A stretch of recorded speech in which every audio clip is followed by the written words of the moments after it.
सुख घडो घडी वाढू लागे विधारा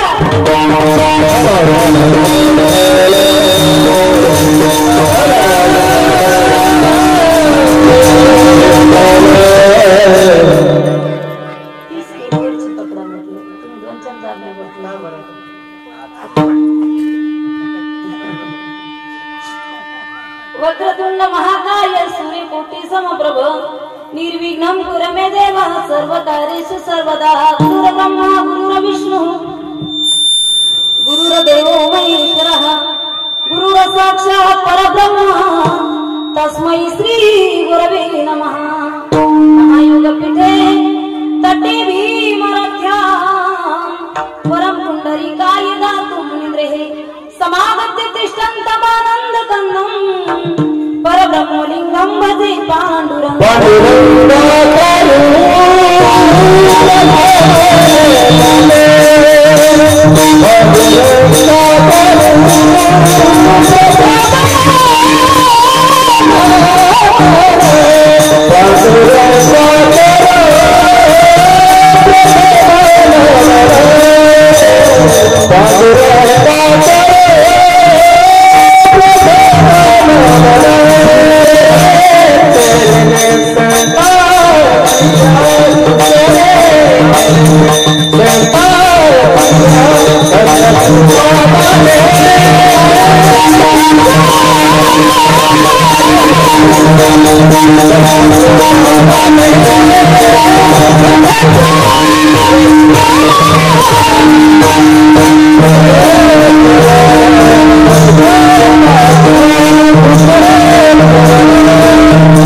सुख घडो घडी वाढू लागे विधारा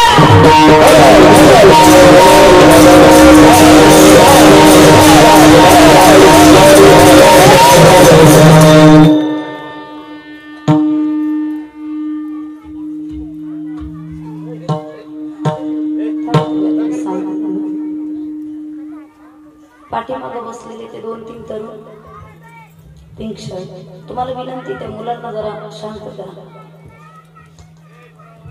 नाही इथं नाही तिथं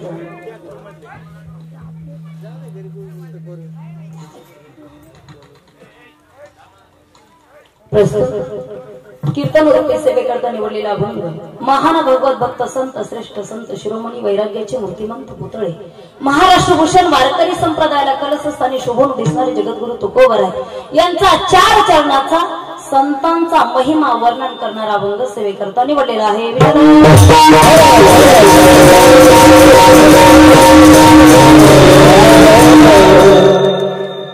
अभंगाद्वारे बोलण्यापूर्वी अल्पसा पर्याय देणे या ठिकाणी गरजेचं आहे. साईबाबा यांच्या पालखी प्रस्थानानिमित्त हा एक दिवसाचा कार्यक्रम आहे. तसा सप्ताहाचा कार्यक्रम करणं सोपी गोष्ट आहे, एका दिवसाचा कार्यक्रम करणं ही अवघड गोष्ट आहे. तरी सुद्धा जमलेले सर्व श्रोते मायबाप सर्वांना मनापासून धन्यवाद देते. या गावाचं या खऱ्या अर्थाने कौतुक करावं असं वाटतं. असं म्हटलं जात होतं की महिलांना 50% आरक्षण आहे. महिलांना किती आहे? 50% आरक्षण आहे. इथं आल्याच्या नंतर मला कळालं की 95% वर गेले. 5% तुमच्याकडे राहिले. जपून ठेवा, जपून ठेवा, नाही तर ते सुद्धा जाईल. आणि कमी जरी असली संख्या काय हरकत नाही, पण जरा जवळ जवळ बसा ना. ही कशी मुंग्याची लाईन आहे, सरळ चालते. मुंगळे कधी सरळ चालत नाही. जरा जवळ जवळ बसा. या धर्म मंडपामध्ये तुम्ही बसलात, या भक्तिमय वातावरणामध्ये येण्याकरता अनेक जन्माचे सुकृत पदरी त्याच्या मुखी हरिपैठ हो. या अनेक जन्माचं सुकृत असेल तर हा परमार्थ घडत असतो, नामचिंतन घडत असतं. म्हणून जमलेले तुम्ही सर्व श्रोते सर्वांना मनापासून धन्यवाद देते. कीर्तन म्हटलं की एकल्याचा नवता खेळ, म्हणून मेळ मेळविला किंवा जमविला. मेळ पाहिजे कीर्तनामध्ये, अवमेळ नको. लग्नात असलं तरी चालेल, अवमेळ. कीर्तनाला येत असताना जोडीने आलं पाहिजे. एखाद्या लग्नामध्ये तुम्ही जोडीने नाही गेलात तरी लग्न पार पडतं, बरोबर आहे की नाही? एखाद्या लग्नामध्ये पोराची माय नसेल, वरमाय म्हणते ना इकडं, ती वरमाय नसेल तर लग्न होतं ना, लागतं ना. वरबाप नसेल तरी लग्न. कितीतरी वरमाया रुसायच्या पहिल्या, कुरडई नाही, पापड नाही. कोरोनाच्या परिस्थितीमध्ये घरीच पापड तळावं लागले. जाता आलं. पोरांनी सांगितलं, बाबा तुम्ही देता लावून का मी माझी घेऊन येऊ? कीर्तनामध्ये येत असताना दोघांनी आलं पाहिजे. आपलाही उद्धार झाला पाहिजे, आपल्यालाही चांगल्यांची संगत लागली पाहिजे, चांगलं ऐकायला भेटलं पाहिजे. कधी कधी काय होतं, चांगलं ऐकलं की मनावर चांगले परिणाम होतात. घरामध्ये सकाळी उठल्याच्या नंतर तुम्ही सकाळी उठलात. आता पूर्वी पहाटे उठायचे ना लोक, पहाटे 4ला. आजही खेड्यागावामध्ये उठतात महिला, सकाळी रांगोळी सडा समार्जन करतात पहाटे 4 वाजता. आता पहाटे उठायचं जास्त राहिलं नाही. आता सकाळी 8च्या नंतर माणसं, 8च्या नंतर सकाळी पहिले पहाटे उठायचे. पण तुम्ही सकाळी उठल्याच्या नंतर हनुमान चालीसा घरामध्ये लावा. जय हनुमान ज्ञान गुण सागर, जय कपीस तिहु लोक उजागर. सकाळी हनुमान चालीसा जर तुम्ही लावाल घरामध्ये, मोबाईलचा फायदा येतो. मला 1 महिन्यानंतर फोन करा तुम्ही. तुमच्या घरामध्ये जे बाळगणारे हे लेकर आहेत ना छोटे मोठे, हे 1 महिन्यानंतर हनुमान चालीसा सहज म्हणायला लागतील. चांगली गोष्ट आहे ऐकण्याची. संध्याकाळ झाली, शेतामधून तुम्ही 6 वाजता घरी आलात. स्वयंपाकामध्ये 1 तास वेळ जाणारे, जेवण वगैरे करत असताना 1.5 तास जाणारे. त्या 1 तासामध्ये संध्याकाळी तुम्ही संत श्रेष्ठ माऊली ज्ञानोबा यांचा हरिपाठ लावा. घरामध्ये हरिपाठ लावा, तर कोणताच हरिपाठ घरामध्ये होणार नाही. कटकटीचे हरिपाठ बंद होतील आणि तुमच्या लेकरांचा हरिपाठ पाठ होईल. लक्षात आलंय तुमच्या? म्हणजे चांगलं श्रवण केलं तर बुद्धी सुद्धा चांगलं चालते. त्या ठिकाणी सकाळी जर तुम्ही राडा लावला, झिंगाट, पोरं तुमचं झिंगाट केल्याशिवाय राहणार नाही. तुमच्या मागे कोणतं झंझट ठेवणार नाही. बरोबर. या ठिकाणी चांगलं श्रवण करण्याकरता जोडीने आलं पाहिजे, कुटुंबाने आलं पाहिजे. एका दिवसाचा कार्यक्रम आहे. सप्ताहाचा कार्यक्रम असेल तर ठीक आहे, पहिल्या दिवशी नाही गेलं तर दुसऱ्या दिवशी जाणं होतं. नाही दुसऱ्या दिवशी तर तिसऱ्या दिवशी पण एका दिवसाचा कार्यक्रम असतो. हे सुंदर असं निवेदन या ठिकाणी आहे. तुम्हा सर्व ग्रामस्थांना, आळंदकरांना या ठिकाणी धन्यवाद देते. आळंदच ना गावाचं नाव. खऱ्या अर्थाने बाबांची पालखी या गावामध्ये आज आली आणि आळंद हे आळंदी झाली.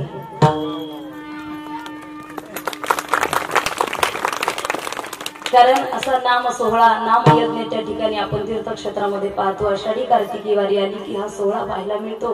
पण आज या ठिकाणी बाबांच्या पालखी सोहळ्यानिमित्त हा सोहळा खऱ्या अर्थाने आळंदी सारखं हे स्वरूप या कार्यक्रमाला आलेलं आहे. या ठिकाणी या कार्यक्रमाचं श्रेय खऱ्या अर्थाने ज्यांना जाणार आहे, या ठिकाणी ज्यांची माईक सिस्टीम आहे त्यांना.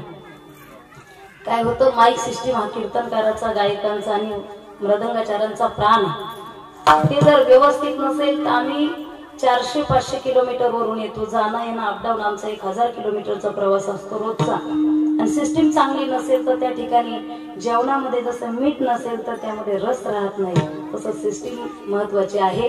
या ठिकाणी खूप छान ऑपरेटिंग दादा करतायत, त्यांना सुद्धा या ठिकाणी धन्यवाद देईल. ज्यांचं या ठिकाणी शूटिंग चालू आहे भाग्यवंत वारकरी, या चॅनलला सुद्धा मनापासून या ठिकाणी धन्यवाद देईल. ज्यांच्या घरी आमचा भोजनाचा कार्यक्रम झाला, कैलास दादा, दादांना सुद्धा या ठिकाणी धन्यवाद देते. गेले 20 वर्षापासून वारकऱ्यांची सेवा त्यांच्या घरामध्ये घडत आहे. भाग्यवंता घरी भजन पूजन त्याची वाटप आहे. रघुनंदन असं स्वरूप त्यांच्या घराचं आहे. खऱ्या अर्थाने त्या कुटुंबाला सुद्धा मनापासून धन्यवाद देते. आज या ठिकाणी जे परिसरातून आलेली भजनी मंडळ आहे त्यांना सुद्धा धन्यवाद. टाळकरी बहुसंख्येने आहेत. तुकाराम महाराजांच्या कीर्तनामध्ये 14 टाळकरी असायचे तेव्हा, टाळकरी कमी असायचे तेव्हा. आज या ठिकाणी एका दिवसाचा कार्यक्रम आहे. निम्मे आहेत का? मी धरू माईक, ते धरू दोघ जण. ठीक आहे, मग काही हरकत नाही. या ठिकाणी सर्वांना धन्यवाद देते. ज्यांची प्रथम या ठिकाणी चाल आपण ऐकली, खऱ्या अर्थाने ओमकार महाराज त्यांचं नाव आहे. ओमकार महाराज जगताप आणि ओमकार महाराज कागदे. शास्त्रामध्ये कोणत्याही श्लोकाला सुरुवात करायची असेल, कोणत्याही शास्त्राला सुरुवात करायची असेल, ओमकाराने होते. ऐकताय ना?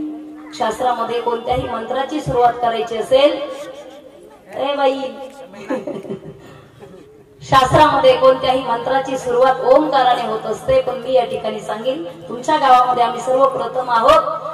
वारकरी संप्रदायामध्ये कितीही मोठा कार्यक्रमाची सुरुवात जर होत असेल तर या दोन्ही ओंकाराने होत असते. या ठिकाणी ओंकार महाराज जगताप, त्यांना धन्यवाद देते. या ठिकाणी टाळ्या, सर्क्युलेशन होतं, डोकं बिकत आमचं जरा. या ठिकाणी ओंकार महाराज कागदे आहेत, गोड असा पखवाज वाजवतात. त्याही पेक्षा दोघांचा स्वभाव खूप सोज्वळ आहे आणि महाराजांना या ठिकाणी मनापासून धन्यवाद देईल. या ठिकाणी ज्यांच्या मार्गदर्शनाने हा कार्यक्रम आजचा आयोजित केलेला आहे, खऱ्या अर्थाने आम्हाला तुमच्या गावामध्ये आणण्याचं कारणच म्हणजे आमचे योगेश दादा शेजूळ, या परिसराचं भूषण.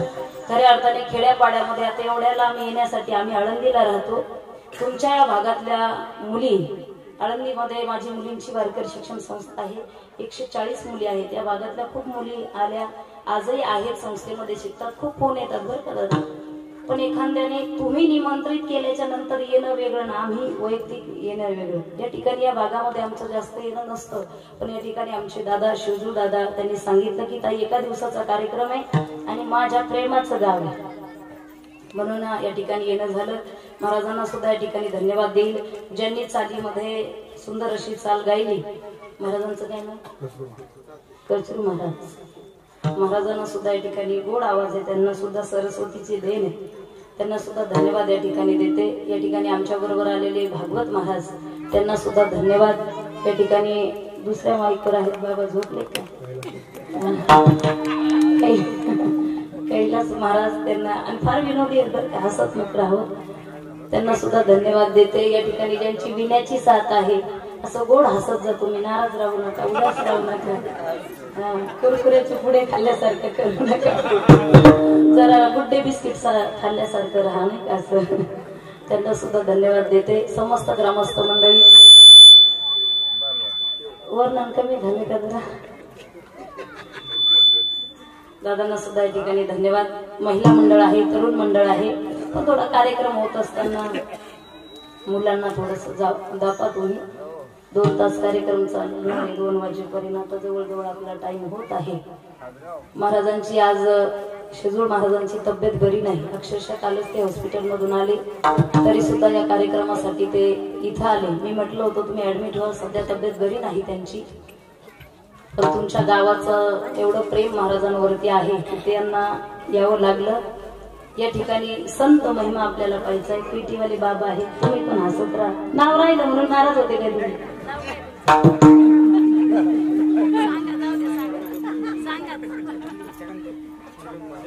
छगन महाराज. हा बाबा नाही, पण त्यांची जर कोणी आली असेल तर बिचारी म्हणायची माझ्या नवऱ्याच नाव नाही घेतलं.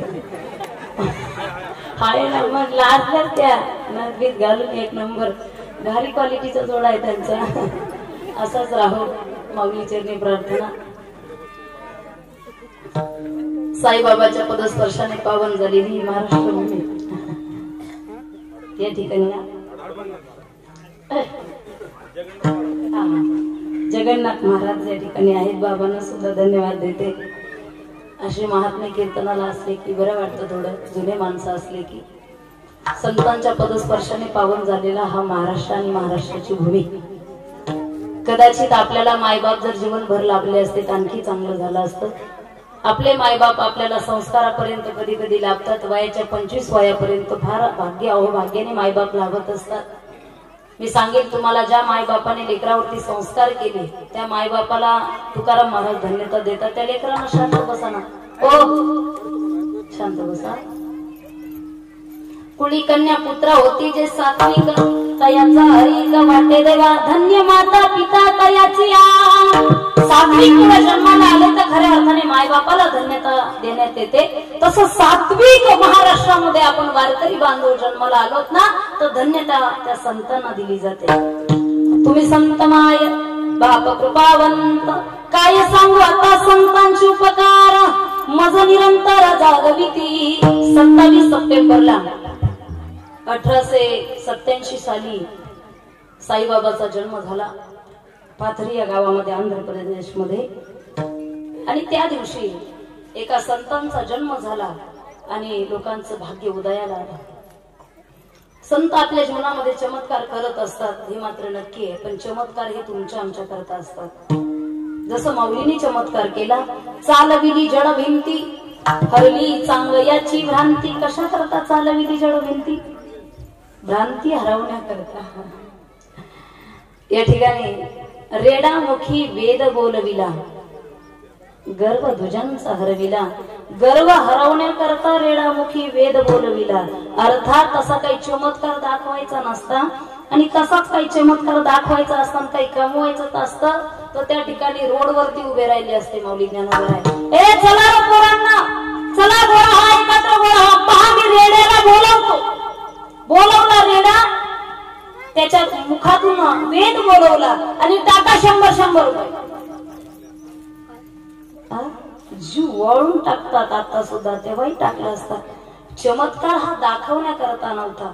हा चमत्कार दाखवण्याकरता नाही, तर भ्रांती घालवण्याकरता चमत्कार आहे. साईबाबांच्या जीवनामध्ये असे खूप काही चमत्कार, लोकांसाठी, लोकांच्या हितासाठी, लोकहितासाठी. एकदा काय झालं, एक बाई रडतच आली, बाबा आता जगण्याचा अर्थ राहिला नाही. काय झालं? बाबा माझा मुलगा विहिरीमध्ये पडला.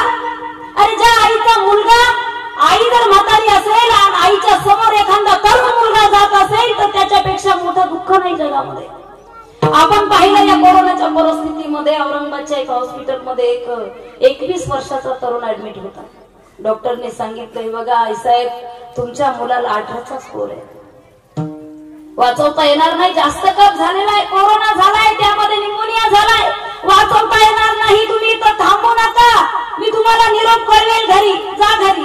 तुम्हाला जर काही झालं तर त्या ठिकाणी काय करायचंय, तुमचं वय झालेलं आहे, लक्ष द्या, तुमचं वय झालेलं आहे, तुम्हाला बीपी आहे, शुगर आहे, तुमचा मुलगा वाचवेल की नाही माहित नाही, पण तुम्ही इथं आलात तर तुम्ही 100% वाचणार नाही. त्यावेळेस त्या मुलाच्या आईने सांगितलंय, बघा डॉक्टर तुम्ही काय म्हणाला, तिथं येऊ नका, तुम्ही मरसाल, अहो मी मेले तरी चालेल, पण माझा मुलगा वाचला पाहिजे, माझा मुलगा वाचला पाहिजे. आईच्या डोळ्यासमोर एखाद्या लेकराचं जाणं हे सगळ्यात मोठं दुःख देऊन जात असतं। आई रडत आली, बाबा आता जगण्यात अर्थ राहिला नाही बाबा। साईबाबांनी विचारलं काय झालं बाबा? मुलगा खेळत होता, माझा 7वीचा मुलगा खेळत होता, 14 वर्षाचा मुलगा माझा खेळत होता, खेळत असताना विहिरीमध्ये पडला आणि विहीर इतकी खोल आहे बाबा, इतकी खोल आहे की मला माहिती आहे, मला शाश्वती आहे की आतमध्ये खडक आहे, माझा मुलगा आता मेला असेल बाबा, त्याचं मेलेलं मुख मला पाहिजे नाही, त्या ठिकाणी पाहायचं नाही बाबा, एकच कृपा करा की माझ्या मुलाचं त्या ठिकाणी देह बाहेर येत असताना माझा सुद्धा देह त्याच्या शेजारी ठेवा, मला सुद्धा मरण द्या बाबा। बाबाने सांगितलं भगवंत आहे, सबका मालिक एक है, धर्म जरी वाटले असेल, जाती जरी वाटले असेल तर सगळ्यांचा ईश्वर एक आहे, सत्य ब्रह्म सत्य एकच सत्य जगामध्ये आहे, फक्त तो ईश्वर आहे। तुझा मुलगा मेला हे तू पाहिलंय का? नाही बाबा, पण खाली दगड आहे ना, वीर फार खोल आहे ना बाबा, तो राहिलाच नसेल। अरे काळजी करू नको, एका आईची काळजी त्या ईश्वराला आहे। आणि नंतर काही लोक घेऊन ती महिला त्या ठिकाणी, ती आई त्या लेकराची आई त्या विहिरी जवळ गेली तर पाहिलं तर एक चमत्कार घडला। तो मुलगा पाण्यावरती असा तरंगलेला होता की जसं बाळ आई हातामध्ये पकडते, खऱ्या अर्थाने हा चमत्कार साईबाबांचाच होता। एकदा दर्शनाकरता काही वृद्ध आले, बाबांचं दर्शन घेतलं, गावाला जायचं होतं, संध्याकाळ झाली होती, रात्र झाली होती आणि रात्र झाल्याच्या नंतर त्या ठिकाणी लहान लहान लेकरं सोबत येते, का आजीबाईला चालता येत नव्हतं, मोठा पाऊस आला, थांबण्यासाठी जागा नाही, भरपूर लोक गावाला जाणार होते। मला सांगायचा संतांचा अधिकार, संतांचा अधिकार, ते आपल्या लेकरा करता काहीही करतात। त्या ठिकाणी पाऊस चालू होता, भरपूर मेघराजा बरसत होता, लोक म्हटले बाबा आता कसं जाणार आम्ही?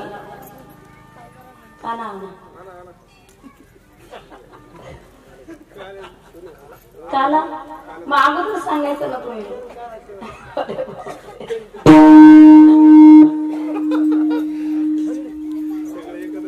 बरोबर ठीक आहे, काय हरकत नाही। कुठे होतो आपण? मेघराजा बरसत होता, वरुण राजा बरसत होता, लोकांना प्रश्न पडला होता की आता कसं गावाला जायचंय। खऱ्या अर्थाने गेलो नाही तर काही लेकरं घरी आहे, काही जनावर घरी आहे, घरी गेलो नाही तर जनावर दिवसभर उपाशी, काय करावं? बाबांचे पाय धरले, बाबा इथं थांबावं तर मन लागणार नाही, रात्रभर झोप लागणार नाही, कारण आमचे लेकरासारखे जनावर उपाशी घरी आहे। बाबाने अधिकाराने सांगितलं, वरुण राजा बरसत होता, थांब म्हणल्याबरोबर पाऊस थांबला।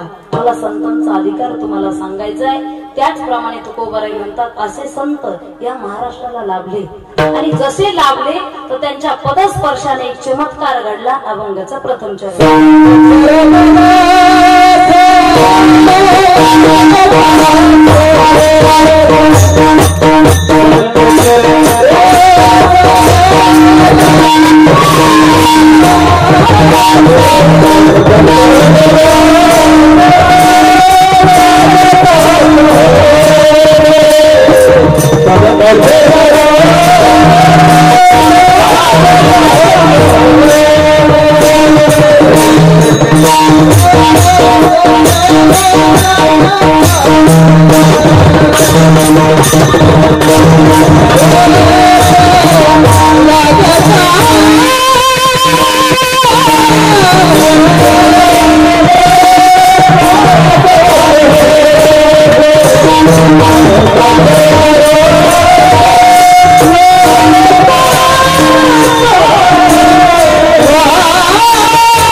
संत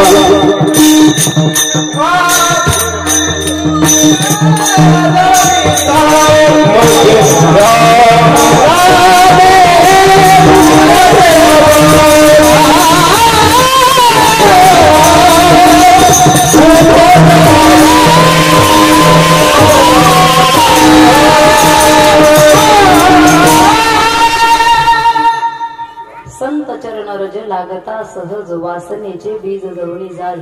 खऱ्या अर्थाने मला माहित नव्हतं आज काल्याचं कीर्तन नाही तर याहीपेक्षा काल्याच्या कीर्तनामध्ये एक वेगळी मजा असते.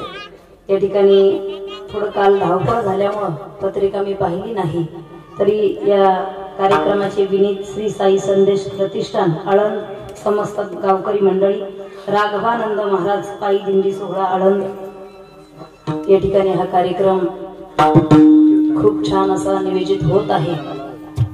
मग राम नामे उपजे आवडी कशामुळे संत चरण रज लागता सहज.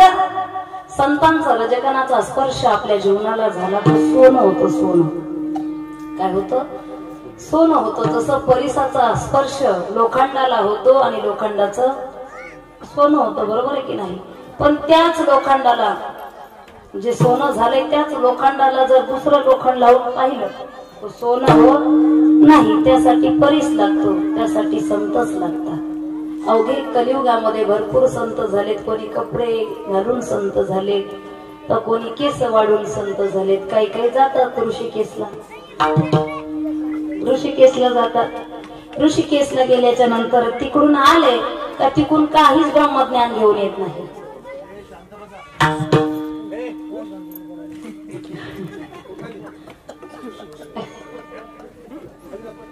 थोडं आपले बाळाजवळ घ्या ना, डिस्टर्ब होतोय मला. आम्ही लांबून आलोय प्रवास करून. कालचं संगमनेरला कीर्तन होतं. अक्षरशः 700 किलोमीटरचा प्रवास झालाय. ऋषिकेशला माणसं गेले की नुसते केस वाढून येतात. खऱ्या अर्थाने संतांजवळ गेल्याच्या नंतर त्यांचं ज्ञानही घेतलं पाहिजे, त्यांच्यातला मायाळूपणा सुद्धा घेतला पाहिजे. दया क्षमा ज्याच्या अंगी तोच संत या जगी. या ठिकाणी संत जाणला जातो दयेने क्षमेने. नुसत्या मोठाल्या माळा घालून संत होता येत नाही. कधी कधी मोठाल्या माळा असतात रुद्राक्षाचे ओढाले मणी आणि बोलायचं म्हटलं तरी भीती वाटते. फार भीती वाटते ना. खूप क्रोध वाढलेला असतो एकदम. लेकरं चांगले ऐकतात. काही काही लेकरं फार विचित्र असतात. ऐकतात तरी हे लेकरं इथं बसले. संस्काराची माळा या गावामध्ये आहे. ज्यांच्या घरी आमचा भोजनाचा कार्यक्रम होता आता, त्यांचं लेकरू तर फार संस्कारिक आहे. लेकर फार विचित्र आहे. सोशल मीडियाचा जमाना आहे ना. तुमचेच नाही आमचे पण असेच आहे, असं काही नाही. आपण जर म्हटलं शाळेचा अभ्यास झाला असेल तर ठेवून दो, तर ते म्हणतो नाही. आता माझा मुलगा इंग्लिश मिडियमला आहे, त्यामध्ये हिंदी आहे, तुम्हाला मराठीत बोलतच नाही. अरे शाळेचा अभ्यास झाला असेल तर ठेवून दे मोबाईल. तो म्हणते मम्मी थोडं ग्रामर राहिलेलं आहे. ग्रामर वर चालतं पण खाली त्याचा गेम चालू असतो. लेकर एवढे पुढचे खूप हुशार आहे, टॅलेंटेड. आणि आणखी आम्ही फिरत असताना त्याही पेक्षा हुशार मुलं पाहायला मिळतात. एक वाटाचा वाटसर त्या ठिकाणी जात होता. दारासमोरून जात होता. मुलगा एक खेळत होता. 5वीचा मुलगा होता. खेळत असताना तो मुलगा म्हटला, का हो बाबा कुठले आहात? चाललोय, तहान लागलेली आहे, जर एक ग्लास पाणी मिळालं तर बरं होईल. तो 5वीचा मुलगा, मुलं किती विचित्र आहे. 5वीचा मुलगा म्हटला पाणी काय घेता? बाबा शरबत घ्या ना. तो म्हटला शरबत? हो ठीक आहे. पाण्यावरचं जर शरबत मिळत असेल तर एनर्जी येते ना चालण्याला सुद्धा. मग मुलगा गेला आणि शरबत घेऊन आला. एक ग्लास पिला. याने एक ग्लास पिल्याच्या नंतर शांत बसवला. दहा वाट सरू म्हटला. तो माणूस म्हटला हे बघ आणखी जर एखादा ग्लास असेल तर घेऊन ये. तो मुलगा परत पळत गेला आणि आणखी एक ग्लास आणला. याला ते शरबत फारच आवडलं. मुलगा म्हटला बाबा आणखी शिल्लक आहे, आणू का? याला जरा शंका निर्माण झाली. बाबा म्हटला का रे तुमच्या घरामध्ये कोणी शरबत पित नाही का, म्हणून जास्त झालंय का? मुलगा म्हटला तसं काही नाही, सगळ्यांना शरबत फार आवडतं, पण आज शरबत केल्याच्या नंतर काय झालं, त्याच्यात उंदीर पडला. त्याच्यात उंदीर पडला, त्याच्यामुळे कोणी शरबत पिलं नाही, तसंच पडलं. तुम्ही पिलं. त्या माणसाला राग आला. ज्या डबक्यामध्ये ते शरबत दिलं होतं त्या माणसाने रागारागाने ते डबकं फेकून दिलं. ते पोरग वरडतच घरात गेलं, मम्मी या बाबाने आपल्या बाथरूमला जायचं डबकं सुद्धा.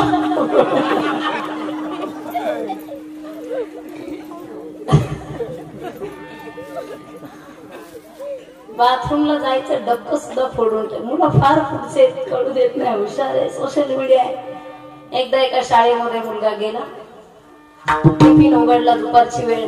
टिफिन उघडल्याबरोबर पाहिलं शिक्षकांनी पुरणपोळीचा बेत दिसतोय. शिक्षकाने नाटक केलं. शिक्षक म्हटलंय, बघ बाळ्या, माझा डब्बा आज घरी विसरलाय रे, तू तुझा डब्बा देशील का मला? आता शिक्षक आहे, नाही कसं म्हणा. बाळ्या म्हटलं, ठीक आहे ना सर, खातो मी.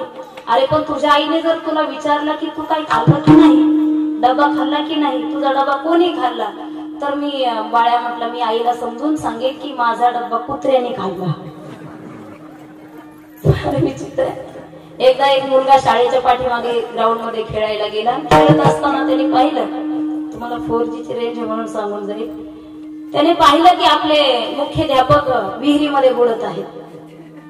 त्या मुलाने पाहिलं मुख्याध्यापक विहिरीमध्ये बुडत आहे. आता तो पळतच आला, इकडं म्हणायला लागला, ओ ऐकाल का, काय उद्या शाळेला सुट्टी आहे.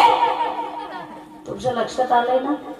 का? कारण मुख्याध्यापक बुडालाय, तो मरतोय. आता हे सांगायचं बाजूलाच राहिलं. त्याला माहिती हा मुख्याध्यापक आहे, तो शाळेचा मुख्य आहे, आणि त्यामुळे हा मेल्याच्या नंतर उद्या शाळेला सुट्टी मिळणार असेल. हा, इथले मुलं चांगले आहेत. फार विचित्र आहे काही काही लेकर. एका लेकराने बाजारामध्ये काही पानं फाडलेली पुड्या बांधल्या आणि बाजारामध्ये विकण्यासाठी गेला. आणि तिथं म्हणायला लागला, हे बघा, माशा मारायचं औषध, माशा मारायचं औषध. माशा नाही का भाजी बरोबर बसतात, माशा मारायचं औषध. आता बाजारामध्ये सगळे शहाणे येतात असं नाही, मला मूर्ख म्हणायचं नाही, पण काही काही 150 शहाणे माणसं असतात. टमाटा घेत असताना तरी एक टमाटा तोंडात टाकल्याशिवाय घेणार, काकडे घेणार पावशरच, पण अर्धा किलो तिथंच खाणार. टेस्ट पाहिल्याशिवाय माणसं घेत. हा, कोणत्याही गोष्टीची, बरं झालं चपलाची तेवढी टेस्ट पाहत, नाही टेस्ट घेतल्याशिवाय काहीच करत नाही. तो मुलगा विकत होता, हे बघा, माशा मारायचं औषध, माशा मारायचं औषध. एका माणसाने विचारलं, का रे केवढ्याला पुढे? म्हणे 5 रुपयाला एक पुढे. पुढी घेतली, सोडायला लागला. तो हुशार मुलगा होता, चतुर होता. तो म्हटलं, बाबा तुम्हाला माशा कुठल्या मारायच्या? तो माणूस म्हटला, घरच्या. आता याचा जास्त विश्वास बसला मुलांनी विचारल्यानंतर. काय होतं, डॉक्टरने जर जास्त क्वेश्चन केले, तुम्ही आजारी पडला, ताप आला, सर्दी आहे, खोकला आहे, काय खाल्लं होतं, काल काय खाल्लं होतं, आपण भाजी पोळी, नाही खरं सांगा त्याच्या अगोदर, तसं तसं विचारायला लागलं का डॉक्टर, आपल्याला वाटतं डॉक्टर जास्त हुशार आहे. बरोबर आहे की नाही? मुलांनी विचारल्याबरोबर त्या माणसाला वाटलं की औषध चांगलं पॉवरफुल दिसतंय. त्या माणसाने, बायको त्रास देते घरामध्ये, याच्यात माशी पडली, भाजी वायाला गेली, दूध वायाला गेलं, हे वायाला गेलं, म्हणून 500 रुपयाच्या पुड्या घेतल्या. आणि पुड्या घेतल्याच्या नंतर त्या पुड्या घरी नेल्या. बायकोला सांगितलं, जेवण वाढ लवकर. ती म्हटली, थांबा, तुम्ही अगोदर जेवण वाढवून ठेवायला सांगता, नंतर माशी पडते, ताट वायाला जातो. ते म्हटलं, तू काळजी करू नको, जेवण तर वाढ. म्हटलं, औषध आणले.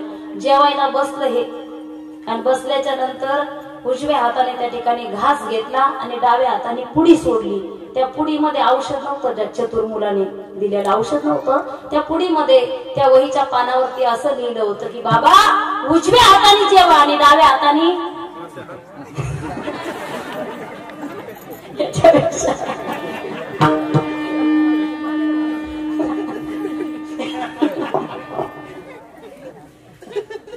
याच्यापेक्षा मोठं औषध आहे का कोणतं? मुलं चतुर आहे. या महाराष्ट्राला असा चतुर त्या ठिकाणी अनेक वीर आणि शूर लाभले की ज्यांनी आपला देह, आपली बुद्धी, आपली बुद्धिमत्ता आणि हे वैभव या देशासाठी समर्पित केलं. या देशासाठी, या धर्मासाठी समर्पित केलं. ते संत त्या ठिकाणी तुकाराम महाराज म्हणतात, बडबड करून मला डिस्टर्ब जमत नाही, मला आठवतच नाही काही बडबड ऐकली. हे संत आपल्याला लाभले म्हणून तुकोबाराय म्हणतात, संत चरण रज लागता सहज, संत रजगण आपल्या जीवनाला लागले तर सहज वासनेचे बीज जळून जाय. संत चरण रज लागता या शब्दावर अंडरलाईन करा. लागता, जर लागता मग वासनेचे बीज जळून जाय. ज्या वासनेबद्दल तुकाराम महाराज बोलतात की जाळायचं आहे, ती वासना करते काय? एखाद्या गोष्टीला जाळावं लागतं म्हणजे ती काहीतरी उपद्रव करते म्हणून जाळावं लागतं ना. कचरा जर आपण जास्त वेळ असा तिकडे ठेवला तर त्या ठिकाणी घाण दिसते. कचऱ्यावरती त्या ठिकाणी जंतू होतात, डेंगूचे डास होतात, म्हणून आपण कचऱ्याला काय करतो, बोला ना, कचऱ्याला काय करतो आपण? दुसऱ्याच्या दारात लावून देतो, झाडून काढतो. क्या बात आहे. झाडून काढल्यानंतर त्याला काडी लावतो. आता इकडे काही घंटा गाडी येत नसेल,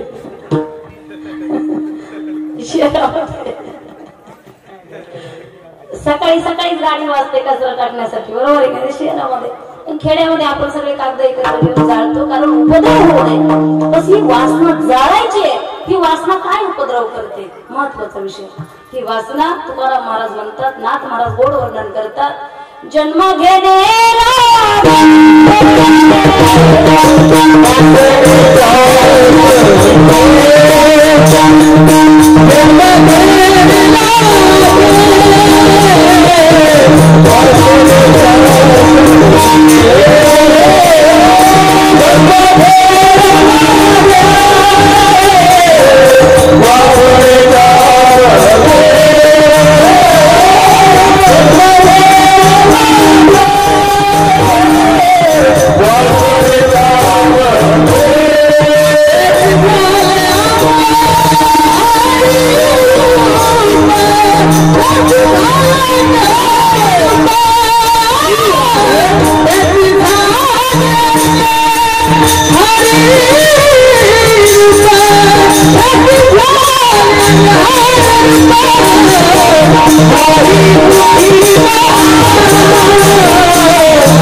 जन्म घेणे लागे वासनेच्या संगे. या वासनेमुळे जन्म घ्यावा लागतो. अनेक लोकांनी प्रश्न केला, कुणाला घ्यावा लागला? कुणाला या वासनेमुळे जन्म घ्यावा लागला? तर जड भरत राजा हरणी गर्भ गेला घाला, तू घातला वासनेने. जशी वासना तसं फळ. मरत असताना जशी वासना आपण ठेवाल तसा आपला जन्म त्या ठिकाणी होत असतो. जन्म होत असतो, मृत्यू सुद्धा होतच असतो. खऱ्या अर्थाने ज्या दिवशी जन्माला येतो माणूस, त्याच दिवशी जन्माला सुद्धा येतो, त्याच दिवशी मरायला सुद्धा जन्माला येतो. त्याच दिवशी जन्म, त्याच दिवशी त्याच्या मृत्यूचा सुद्धा जन्म होत असतो. ज्या दिवशी येणं निश्चित ठरतं त्या दिवशी जाणं सुद्धा. एखाद्या बाजारात जर तुम्ही गेला, खेळ मार्केटमध्ये गेलात, बारीक बारीक खेळणी असते, किंवा इलेक्ट्रॉनिक दुकानामध्ये गेला, तर एखाद्या वस्तूची तुम्हाला 1 वर्षाची गॅरंटी मिळते. लक्ष द्या, एखाद्या वस्तूची तुम्हाला 1 वर्षाची गॅरंटी मिळते. पण तुम्ही कोणत्याही माणसाकडे जा, कोणत्याही डॉक्टरकडे जा, तुमची 1 वर्षाची गॅरंटी देणारा कोणताही डॉक्टर अजून जन्माला आला नाही. भागवतामध्ये फार गोड प्रसंग आहे. ज्यावेळेस शमी ऋषीच्या गळ्यामध्ये परीक्षित राजाने मेलेला साप टाकला. राग आला राजाला, करे या नगराचा राजा आहे, या शमी ऋषीच्या आश्रमामध्ये आलो, साधं चहा पाणी सुद्धा विचारलं नाही. मी राजा आहे ना, मी राजा आहे ना. अरे सरपंच जर दारावरून गेला आणि आपण जर बोललो नाही त्याला, तर तो म्हणतो मी या गावचा सरपंच आहे, या तुमचं काम घेऊन मग पाहतो तुमच्याकडे. बरोबर आहे. तो म्हटला मी या नगराचा राजा आहे. या शमी ऋषी या ठिकाणी समाधी अवस्थेमध्ये आहे, पण त्यांना कळायला नको का या नगराचा राजा परीक्षित आपल्या आश्रमामध्ये आलाय. बस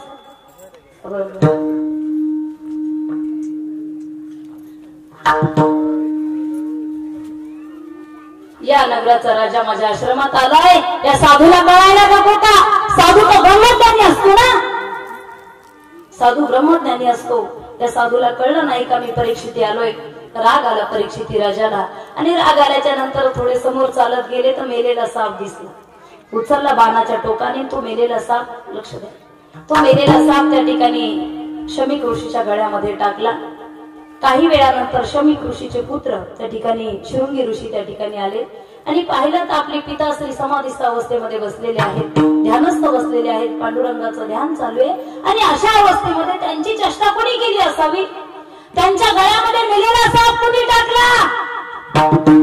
अरे ज्याने कोणी हा मेलेला साप माझ्या वडिलांच्या गळ्यामध्ये टाकला असेल तो याच सर्पदोषाने 7 दिवसाच्या आत मरेल. खऱ्या अर्थाने आपण सुद्धा 7 दिवसाच्या आत मरणार आहोत. रविवार पासून सोमवार पर्यंत जर आपण वार मोजले तर 7 दिवस भरतात, रविवार ते शनिवार. बरोबर आहे की नाही? बरोबर आहे की नाही?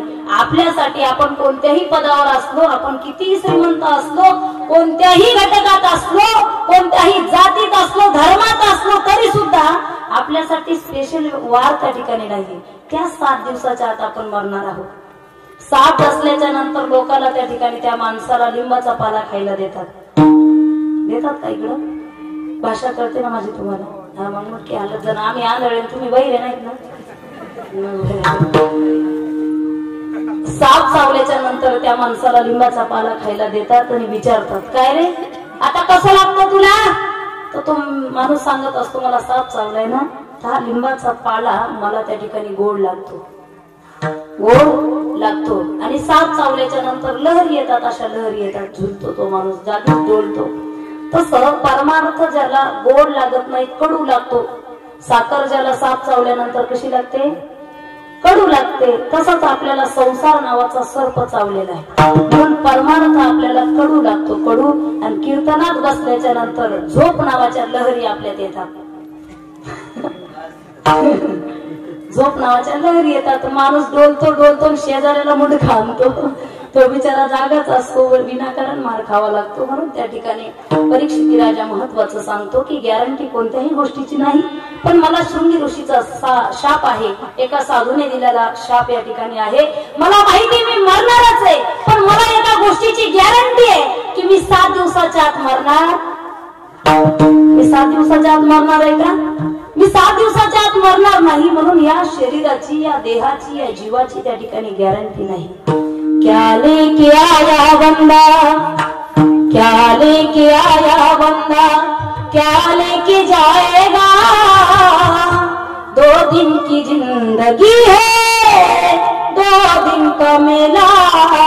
क्या लेके आया बंदा, इस जगत साई में मुसाफिर रहना 2 दिन का. खाली हाथ आया जग में, खाली हाथ आया जग में, खाली हाथ जाएगा. 2 दिन की जिंदगी है, 2 दिन का मेला. क्या लेके आया बंदा, काय घेऊन आलोय आपण, कशाला आलोय? म्हणून जाणं त्या ठिकाणी निश्चित आहे. जात असताना आपली भावना, आपली श्रद्धा भगवंता चरणी असावी. जन्म घेणे लागे वासनेच्या संगे. या वासनेमुळे आपल्याला जन्म घ्यावा लागतो, पण ही वासना जर वाटत असेल मुळासहित निवृत्त त्या ठिकाणी व्हावी तर संतांच्या पदस्पर्शाने होते. संत चरण रज लागता सहज. संतांचं जीवन, त्यांचं जीवनाचा स्पर्श आपल्या जीवनाला झाला तो सोनं होतं. महाराज तुकाराम महाराजांचं जीवन हे सोनं होतं, परिसरासारखं होतं. ज्याच्या ज्याच्या जवळ गेले असं म्हटलं नाही की माझी श्रीमंती गेली हो, फार गरिबी आली, मी तुम्हाला दान दिलंय ते मला परत द्या. संसारासाठी मागणी केली नाही, मागणी एवढीच आहे, हात जोडून सांगतो, पाया पडून सांगतो, तुम्ही एकदा का होईना कामामध्ये काम, काही म्हणा राम राम, एकदा का होईना ईश्वराचं भजन करा. विनवितो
पाया पडून सांगतोय, हात जोडून सांगतोय, माझ्या भगवंताचं नामचिंतन करा. हात जोडून सुद्धा लोक ऐकत नाही, पाया पडून सुद्धा पोरं ऐकत नाही, बोलून सुद्धा पोरं ऐकत नाही, ऐकत नाही, लोक ऐकत नाही. त्यानंतर तुकाराम महाराज त्या ठिकाणी शिव्या देऊन सांगतात, किती सांगू तरी नायकती टिंबटिंबचे, पुढे शिंदडीचे रडतील. आता मी सांगतोय तर माझं ऐकतच नाही. पण अंतकाळीचे मामे व स्मरण मुक्त्या कलेवरम, अंतकाळी येईल ना तर त्यावेळेस आठवेल तुकाराम महाराजांचे शब्द. तुम्हाला लोक ऐकत नाही. तुकाराम महाराजांचा परमार्थ, तुकाराम महाराजांचा संसार सुद्धा भगवंत होता. तुकाराम महाराजांचा परमार्थ सुद्धा भगवंत होता. आपला परमार्थ तो सुद्धा संसार आहे आणि संसार सुद्धा संसारच आहे. किती चिकाटीने संसार करावा कळतच नाही काही काही. वारकरी म्हटले चला वारीला, एक जण म्हटला चला म्हणतात तर चला. बायको म्हटली जर शेजारी 5 जण तो मानक्या. वर्ष झालं की वारीला जातो आणि तिकडं गेला की एक पोत बिस्किटचा घेऊन येतो. वर्षभर दुकानात जाऊ देत नाही पोराला, एवढे बिस्किट आणतो. जरा पहा तुम्ही, काहीतरी घेऊन या, जा काहीतरी घ्या. आता याला वाटलं जायचंच आहे. म्हटल्याच्या नंतर हे निघलं वारीला. कसं तरी आळंदीला आलं बिगर टिकटी. तिथून पुण्याचा मुक्काम, 2 दिवस तिथं मुक्काम. नंतर 3ऱ्या दिवशी सासवड. सासवडच्या घाटामध्ये यांनी काय मैफिल रंगवली महाराज. एका हातात केळी खातो, एका हातात राजगिऱ्याच्या पट्ट्या लाडू, एका हातात ते पोत. घेतलं की टाक, घेतलं की टाक, घेतलं की टाक. आणि कसं तरी वारीला इकडून तिकडून गेलं. याला काय काय न्यावं सुधारतच नाही. याच्या रावटीत जाय, त्याच्या रावटीत जाय, कोणाच्या चपलाच टाक त्या पोत्यात, कुणाचे नंबरचे चष्मेच गोळा केले त्याने. आणि मग कसा तरी पोहोचला पंढरपूरला. म्हटलं आता शेवटचा दिवस आहे, 15 दिवस झाले. बसा महाराज, तुम्हालाच टाकले ते बसायला. शेवटचा दिवस आहे म्हटलं आता जायचंय. 15 दिवस झाले घेण्याच्या गडबडीमध्ये. 15 ते 20 दिवसात आंघोळच केली नाही. हे शास्त्रीय दिवस. 15-20 दिवस झाले आंघोळ नाही. आणि जे शिरला चंद्रभागेच्या पाण्यामध्ये एकाची साबण, दुसऱ्याचा टावेल पाण्यामध्ये खोलपर्यंत गेला. आणि जे घासीतय घासीतय घासीतय. कोळशाला किती घासलं तर कोळसा गोरा दिसत नाही, काळ्या रंगाला चकाकीत चढते. काळा रंग चमकायला लागतो, तसा हे कोळसा चमकायला लागला. आणि बाहेर आला. म्हटलं आता निघायचंय, देव काय देतो. बायको तर म्हणत होती तिथं जा, देव भरपूर काय देतो. तिथून बाहेर आल्याच्या नंतर पाहिलं तर एक छोटीशी पेटी दिसली, अशी एवढी एवढी पेटी. ती पेटी चांदीच्या धातू सारखी होती. फार आनंद झाला. अशी वाजून पाहिली, लॉक होतो तिला. वाजून पाहिलं तर काहीतरी सोन्या नाण्यासारखी वस्तू आतमध्ये वाजली. खडखड वाजली, जास्तच वाजली. पेटी छोटी होती. घेतली पेटी, निघाला बिगर तिकीट रेल्वेने. रेल्वेमध्ये टीसी आला. तिकीट मागायला की बाथरूम मध्ये शिरायचं. टीसी आला की बाथरूम मध्ये शिरायचं. कसा तरी पोहोचला, औरंगाबादच्या स्टेशनला उतरला. आपल्या आपल्या गावामध्ये गेला. बायकोला गेल्या गेल्या निरोप दिला, हे घे बिस्किटचं पोत, हे राजगिऱ्याच्या लाडूची बॅग, ही चष्म्याची चष्म्याची पिशवी, नंबरचे चष्मे, ही चपलाची, सगळं टाकलं. बायको तरी पण म्हटली ती आणखी काय आणलंय. फसलं रे फसलं जसल्याला. तिला ही अपेक्षा होती. ती तो म्हटलं थांब थोडं. नंतर दुसऱ्या बॅगेतून ती बारीक पेटी काढली. पेटी पाहिल्यावर बायकोला फार आनंद झाला. ती म्हटली याला तर लॉक आहे, जा चॉबी घेऊन या. बाजारला गेला, चॉबी आणली बनवून. आणि दुसऱ्या दिवशी हळद कुंकू लावलं, अक्षदा वाहिलं, फुल वाहिलं. आणि वाहिल्याच्या नंतर 2-3 मंत्र म्हटले. कोणाची दृष्ट लागू नये ग बाई. ते गावाकडचे असतात ना, आल्याची गेल्याची फणे मेल्याची. आणि मंत्र म्हणल्याच्या नंतर मग आता ती चॉबी लावली. उघडू का नको, उघडू का नको, उघडू का नको ती पेटी. आणि उघडल्याच्या नंतर त्याच्यात सोनं नाही, चांदी नाही, पैसे नाही. त्याच्यामध्ये 2 वस्तारे आणि 3 कैच्या. वासना तसे वासना ही निवृत्त झाली पाहिजे. संत महात्म्यांच्या पदस्पर्शाने वासना ही निवृत्त होते. आणि वासना एकदा जळून गेली तर महाराज म्हणतात हे मन इतकं शुद्ध होतं अभंगाचं दुसरं.